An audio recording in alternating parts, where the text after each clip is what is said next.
هنعمل بقى معاكم سلطه الدقوس. معانا بصلايه وفلفل حراق وفلفل رومي وطماطم، هنحطهم في الكبه.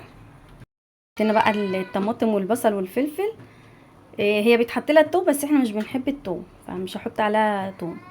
هنا معانا كمون وفلفل اسمر وملح،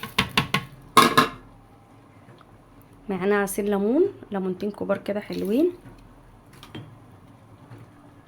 حوالي 3 معالق خل. وهنضرب بقى كل ده مع بعضه. هنضرب بقى كله في الكبه كده. بصوا ضربناه بقى بقت جميله ازاي. الله، ندوق بقى كده.